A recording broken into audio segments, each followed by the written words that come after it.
So we'll start off this week's episode of Fireside Chat, chatting about how AI is everywhere.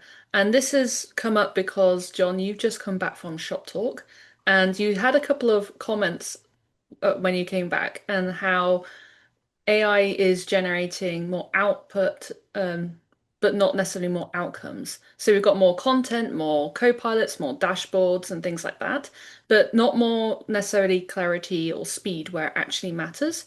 Um, and AI becomes more valuable when it removes the work and isn't necessarily adding another layer on top for us to manage. So, can you tell us a little bit about your experience of what you saw with AI being everywhere at Shop Talk? And do you think enterprise teams are starting to see through the AI hype?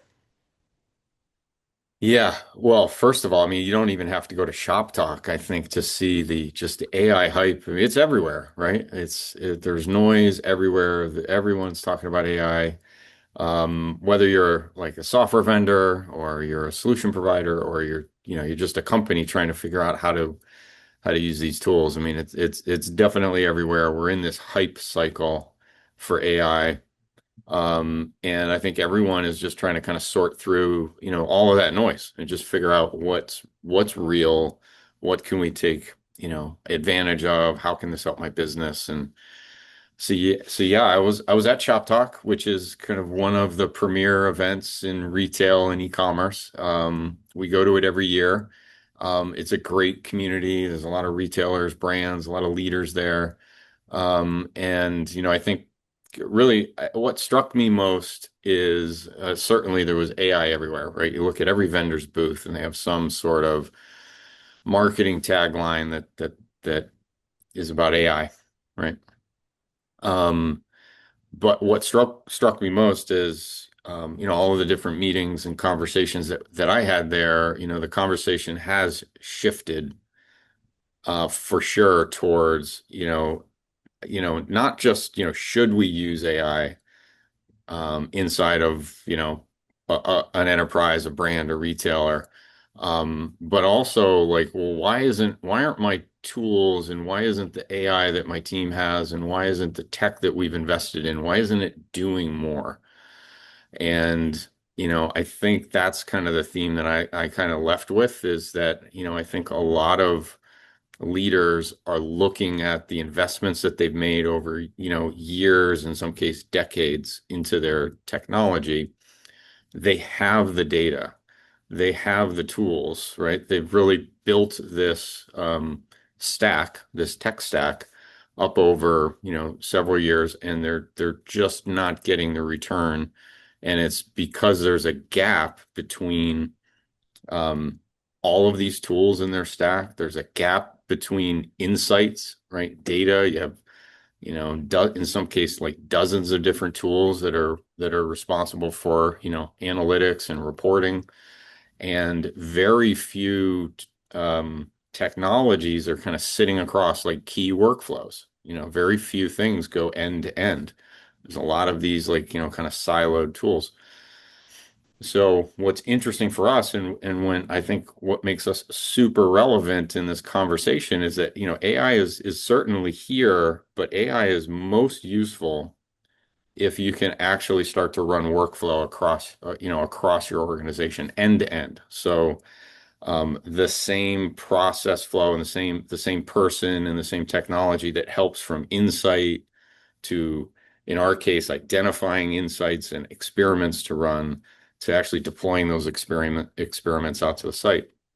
So what really struck me is I think, more and more leaders looking for solutions that really kind of sit end to end in these key workflows. And many of the vendors that have, been successful in the SaaS era, just are not, able to really deliver and step up. So it's an interesting moment for companies like us. Mm. Yeah, it makes a ton of sense and resonates with what I've seen working with our customers on Faster Optimize in particular, where I think everybody for the last 10, 15 years has been sold from this ecosystem of like, here's a bunch of best of breed solutions. And it was really hard to argue like, well, who's going to argue with best of breed? Makes sense because it's best. but you wind up with this really disaggregated, like, oh, I've got 20 different point solutions. And they've never really agreed. They've never really, like, segments haven't meant the same thing across that ecosystem, which had always been painful. But now it's become this almost this existential bottleneck on your ability to do something with AI. Because who cares if like point solution 20 gets infinitely smarter with AI when it's still that narrow slice through your ecosystem? That's not helping you with your job to do, which is I'm trying to match up buyers with the best possible products. And I got people coming in from much more interesting touch points with AI. It's a different informed buyer. I need a different ability to understand them and be agile. And if your heat mapping solution has gotten 100 times better, but everything else hasn't, like you have a really smart heat mapping solution, great, but that's just part of what you're trying to do. And I think there is this real opportunity now to say, okay, well, what needs to change? You need a single place where you can consume all of the data that's part of the way that you run your business and take action on top of that data. And a lot of the things that I think people invested in and focused on in the last 10 years, like ironically or painfully, have become the exact wrong thing now, where it's like you don't want that disaggregated solution. And you also, flip side, don't necessarily need to get off the e-commerce platform you've been on for the last 20 years because it's not the problem. Like it can happily serve up your product catalog, everything else that you would need to build. In fact, in a lot of cases, a traditional, boring old monolithic e-commerce platform, way better for this kind of infrastructure than like, oh, I got a headless this and a headless that, and they sort of talk to each other if I'm expending infinite resources to kind of manage them and stitch them together. So really interesting moment. I've definitely seen it from our customers who, 3 years ago, it would have been really hard to say, you don't want best of breed. And everyone now is like, best of breed is killing me. And I see some folks moving 1,000 times faster on AI. How do I get there? Because I'm not there right now. Yeah, what's totally agree. And I think what AI really needs is if you just think about it, and we're all using it for a variety of things, it needs context and it needs data and it needs the ability to actually, um, perform and get work done, right? So the fact that AI isn't actually doing enough is because it's probably stuck in some silo as like a chat interface that just, works on that one part of your business where the real opportunity is. And I think where we're helping, our customers is that end, kind of that end to end, getting it out and giving it, more impact across the site. Um, and it is because like most of these stacks, I mean, we work with some very large brands and retailers. I mean, they have dozens and dozens and dozens of applications, just to power their website, right? And so all of that requires like stitching and people and developers, and that's just very outdated now in terms of, the kind of the modern stack. Yeah, and I think you can tie it to, I know there's a lot of consternation right now, or a lot of folks are trying to figure out, hey, why is it working for nerds like Ryan and engineering departments, but maybe not in our domain? And I think it's because the tools that we're using, the tools that most of us who are heavily adopting AI are using, you are giving it that sort of full stack, full path access. Like I don't work with Claude Code in a silo of, oh, I want an AI that's really specific to the graphing library I use when putting together charts. Like that's nonsense. I have a end-to-end solution in Claude Code or Codex, which has been transformed over the last year by just making it really smart through the use of skills to say, go do Mhm. this if I need more graphing stuff, or go do this if we're setting up a development environment. And so you've given it license safely in a sandbox way to perform for you in everything you need to do your job. And I think in the domains where AI is not working yet, it's because, like you said, it's trapped in a silo. And there's only so much that local maximum of a silo can do for your whole business. Yeah, I'd and the say interesting. for Oh, go ahead, Alex. Yeah. no, no, I was just gonna say like for a marketing team, I think most AI right now is like hiring interns that write a lot but don't actually ship anything. If AI doesn't like remove the work, it's just expensive decoration, and like more output doesn't necessarily mean more revenue.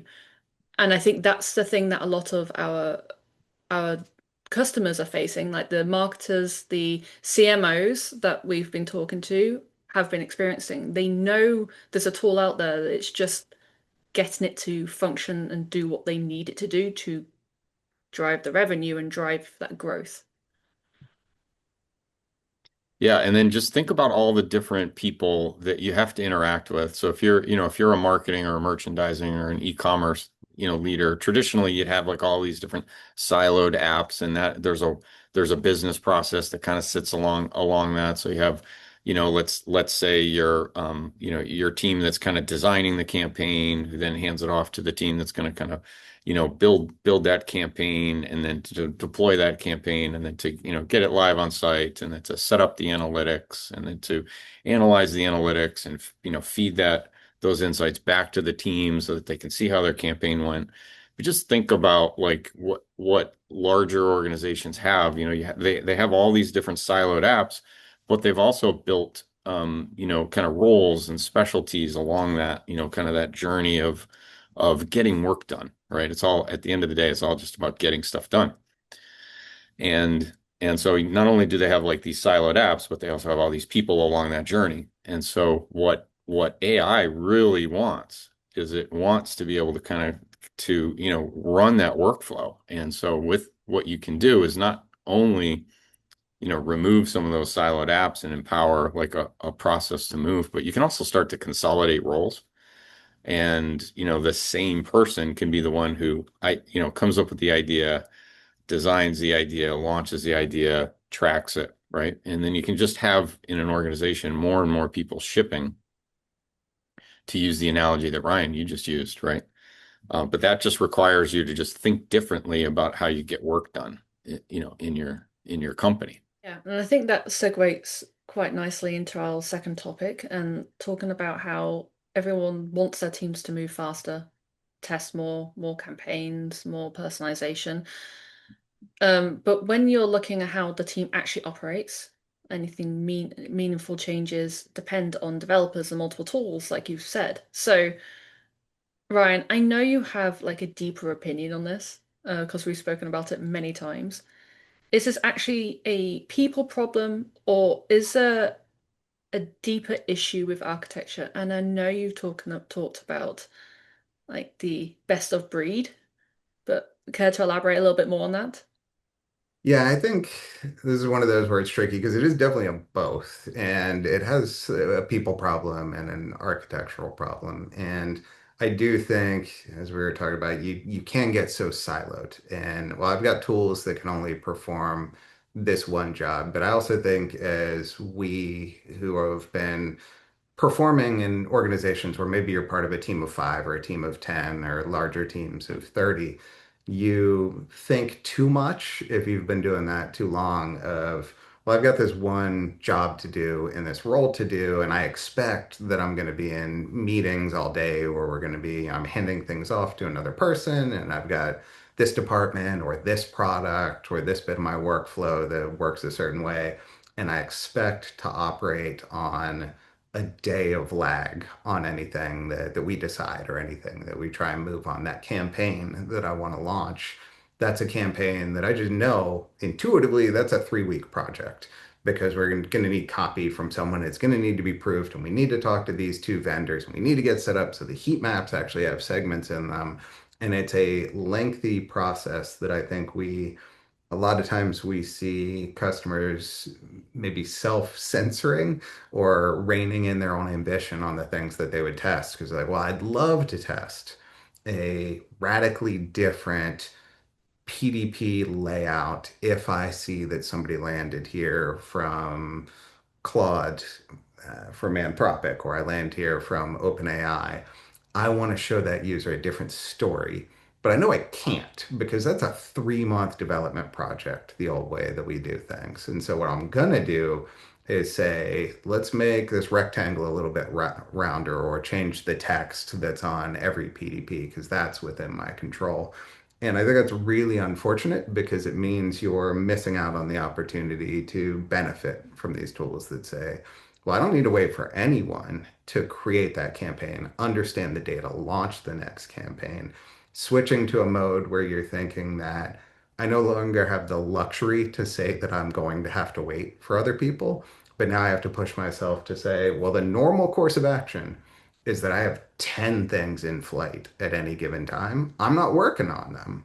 I have agents, I have a platform, I have AI that is my partner in this.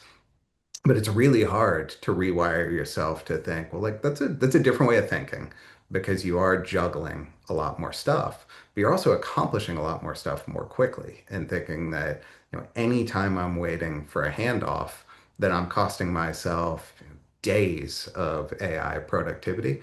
And I think some folks are, get that more naturally. Maybe folks are like, I just want to get things done. I'm tired of waiting on anyone. This is a huge liberating factor. And for other folks, I think that's uncomfortable. It's like, wait, I'm allowed to do all this? This feels not okay that I'm moving at this pace. And if I could identify one thing that, when I look at folks for whom this is working at that scale, for whom AI is like this transformative acceleration, I'm moving 1,000 times as fast. It's because, well, I'm okay with the fact that it's now all on me and this AI to own this entire process from learning to launch to experimentation back to learning. And for other folks, it's like this feels like it's moving too fast. And this feels like I shouldn't be asking for things that are this ambitious. I love it when folks you see them, as they start to think about what they could do with platforms like Optimize or in my sphere directly, folks working with things like Claude Code, that light bulb turns on where they're like, well, I could do this. Like I could waste the effort to do some like wildly innovative campaign I never would have dreamed of just to test a thing, see if it's going to work, test launching a new product just to see if it will work. Because now I'm thinking on the scale of, well, if that's one of 10 things that's going on at any given moment, who cares if that one doesn't work out? Because I got other things that are in flight. So it's a really interesting time because you don't see, I'm not seeing within our customers on things like Optimize or within my narrow domain of software development, I'm seeing it be a very discontinuous thing. For some people, AI isn't doing much, and those are the folks who are, still, I think, skeptical. And you have some folks who are like, "How is this real life?" Because we are doing so much, and there's not a lot in between. It's like if you have the workflows, you have the tools, and you have the conviction that it's going to work, you're just in a different spot right now. And I haven't seen many sort of technologies come along that are so kind of binary. Like it's either really, really works or other folks are like, I don't get it. This is all hype.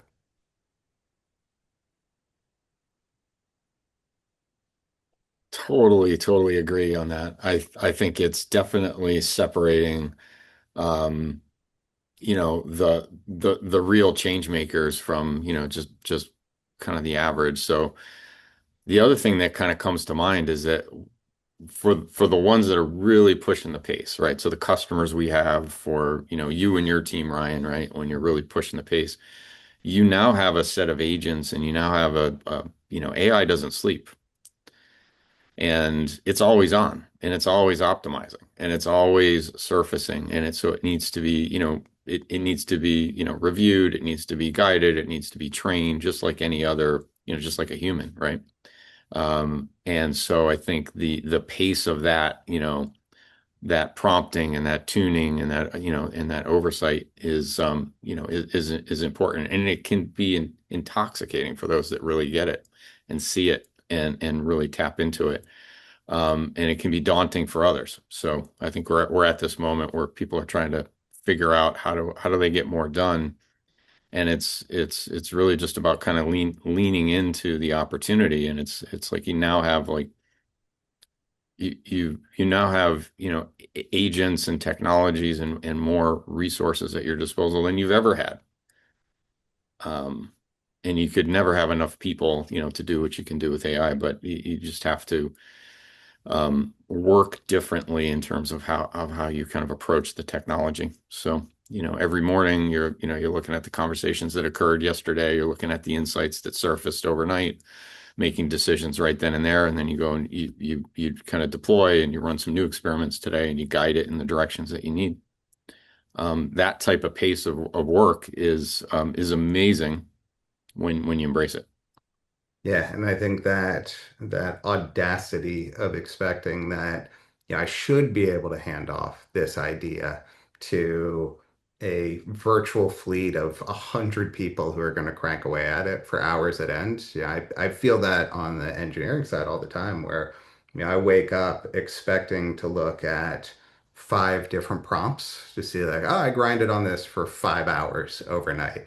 And you just like check in, and you're like, oh, what were you up to? Like, I told you to do something.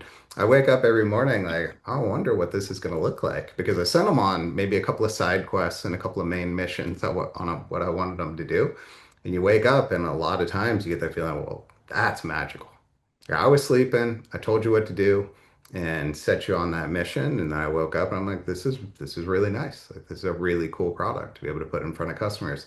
There's a really cool campaign to be able to put in front of customers.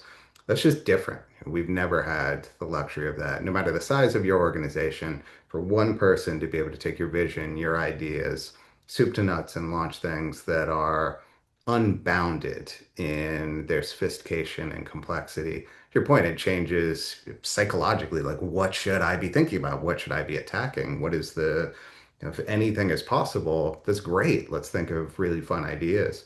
But it is definitely an intoxicating feeling of like, all right, I have unlimited power. What am I going to do now? What are the campaigns that I can create?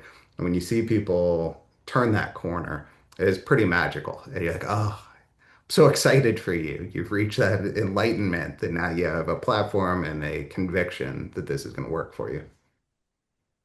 I definitely felt that on my team. So, starting at the beginning of this year, we've been using AI systems for over a year, and but it was only I think we started using Claude over in December, and it was painful to begin with because it's like having to train a brand new system on everything that we had already had another system trained on. But then it just became addicting. And we're like, oh, we can do so much more now because we can make our own agents. We can have things like set up automatically. We have scheduled. I can now automate those tasks, like making sure that I go scroll through like the 100 emails in my inbox and actually tell me which ones I have to reply to today, rather than having to do all that manually. It's just, it took so much out, and I really worried that I was going to run out of ideas of I could leverage it for, and my God, was that dumb. Because I now get to the point where I wake up at 2 in the morning and go, oh, if I just write this prompt right now, it'll be done by morning. That's great. And my team has done the same thing. It's like this weird journey of discovery, realizing there's actually no limitations whatsoever. And people who were siloed in their careers before, they are a specialist in X, are now much broader and are learning. They've like managed to reduce their normal role down to a couple of days because they're so excited to do more and experimenting. And they can experiment on, Tuesday, it can go wrong, but by Friday, they've learned so much and they're now an expert in something. And it can just continually grow like that. And it's really exciting to see. And yeah, absolutely love that. Okay, I'm going to skip one of the topics and we'll bring it up again in the future. But I think this has kind of brought us down to personalization and how it's been a topic in e-commerce for years, and specifically around the fact that it's either failing or broken. And my point of view isn't that personalization is failed because customers didn't want it. It failed because of the way brands are implementing it. It's slow, it's fragmented, it's very rule heavy. And I think AI has made this a lot more possible. And I know that we're now experimenting with different things that we can do for our customers and our new customers and things in the future of what we can do using AI to give them a better personalized experience. So, John, what do you think brands are actually ready to rethink about how personalization actually works? Yeah, this is a really good one. This could be the whole topic. I mean, so personalization and one-to-one like marketing, I mean, that's been around for 30 years, right? That's the concept of wanting to connect with your customers in a personalized way and to align your messaging and to align your offers, to their personalized needs is something I think, marketers and we've been talking about for years. I came into the industry 20 years ago, and we were talking about predictive modeling and, personalization strategies then. We didn't have the technology that we have today. So this is really unlocking like all of the hopes and dreams of all of our, of the leaders that, sit over these large brands, and retailers. We've been talking about this for a long time. So what can we do now is you can get personalization down to, as small of a cohort or segment that you want. You can take it all the way down to the individual if you have the data and you have the strategies and you have the desire so that that customer, sees the exact experience, products, offers, all the way down to the entire UI that you present to them, right? That can be personalized. And with AI, you can now do it at scale. You just couldn't do that 20, 30 years ago. You just couldn't run, these, really hyper personalized programs, campaigns, and certainly you couldn't run it at like a digital experience, right? You couldn't put it on at the website at scale, but now you can. So what do you need? You certainly need to think differently about the platforms and the technologies that you choose, but you need good data. And I think the great news there is that m many of the brands we're working with, and you've invested in data. They have these silos of customer data and insights about their customers, and they want to connect that to the digital experience. They want to connect that to that personalization layer. So now you can do it. So when we talk about experimentation and we talk about A/B testing and conversion rate optimization, the biggest opportunity is around personalizing, right? Is around personalization of that. And the more finite you can get with that, the more opportunity and the more value there is to the brand. So you can take that down again to as small of a cohort, as you want to, and get down to that individual level. I mean, that's the promise of this. So it's an amazing time.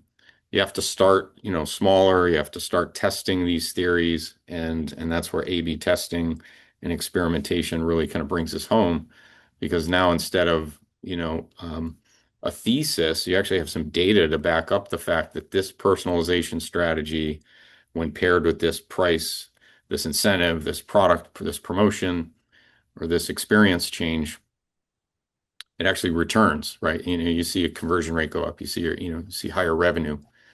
So now you have data to back it up too.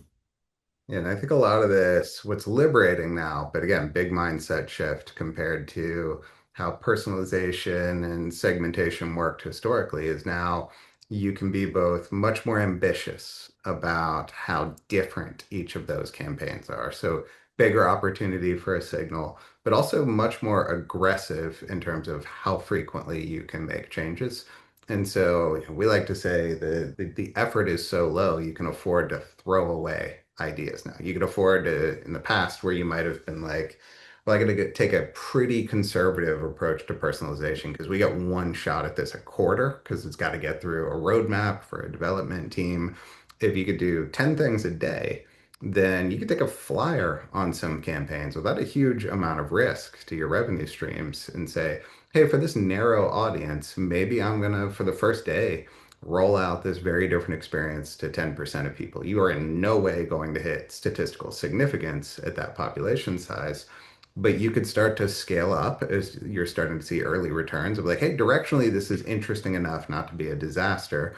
And I've got 10 of these irons in the fire. Like I can dynamically dial up the amount of traffic until I start to see like, oh, I may have something here. Maybe broaden that out to a bigger audience, or maybe down segment this to the cohort in which this is working. We see tons of tests that our customers are running that if you look at them in aggregate, you're like, this is a wash. You look at it in mobile US, it's up 20% on click-through rates and conversion rates, and maybe desktop's a disaster, or maybe vice versa.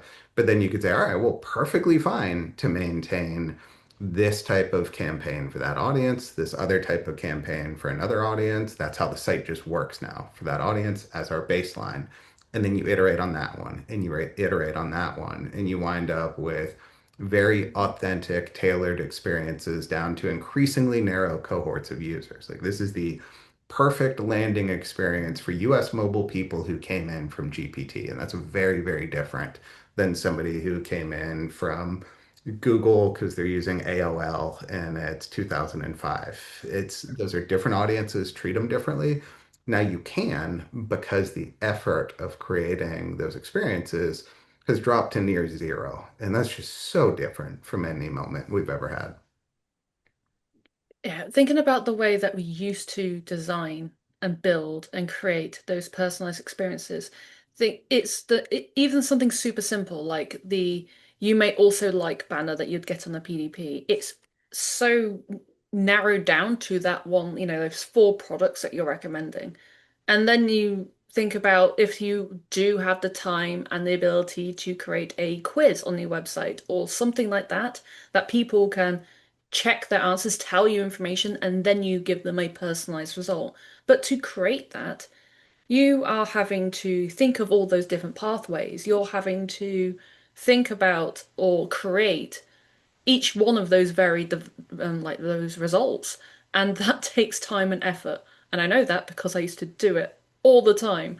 And it's you have to like imagine every single scenario, and then you can't make all of them, so you narrow it down, and then you pigeonhole people still. So it's still not technically completely personalized. It's general groups. And I think like now you could have absolutely anything if you are logged into it. Think about all the websites that I'm always logged into. I get so annoyed if I'm getting logged out of them, mainly because I don't remember my passwords. But it means it can track me. It knows who I am when I'm on that site. It knows what I've browsed before. It knows what I'm doing. Being able to go to a website and it show me a homepage that actually matters to me and is just for me would be so much better rather than me having to go through all those category listings, finding the thing I wanted. And I know we've done this in the past where someone's come from a TikTok ad or a Facebook ad or wherever they are, and that product is no longer exists because it got sold out like 2 weeks ago. I still want to see all the things that are going to be relevant to me on that page that are, if I like that item, show me something else that is going to be just as good, if not better. And it's now the scale that you can do that with all of that personal data, like John said, that every brand has. And so many brands collect that data and it's just sitting there. It's a gold mine. They can do so much more of it. And right now it's overwhelming what you could do. The possibilities are endless and but you don't have to choose. As Ryan said, you could actually just do it all and do it very quickly. And that's mind-blowing and incredible. And we've never been it's frightening in some ways, but it's powerful and energizing in every other. And I'm really excited to see what a lot of our customers are going to be producing and coming up with. All the things that I can think of seems endless, and then one of our customers will turn around and do something like, "Oh my God, I didn't even think about that. What the hell?" And it's yeah, incredible. I think this is going to be the what the hell year. I think this is going to be the year where you start to see some brands and some experiences and some applications differentiate themselves in a way that you would land at that page and you would say, everything feels different. There's a moment, I'm dating myself a little bit. There was the moment where Google Maps landed, and there had been nothing like that level of sophistication in an app landing on the web up until that moment when Google Maps landed, and previously, no shade to MapQuest, but yeah, these really clunky types of apps, and all of a sudden you're working something that feels like this full-fledged application running in a browser, and it really changed the way we thought about the way applications can work on the web.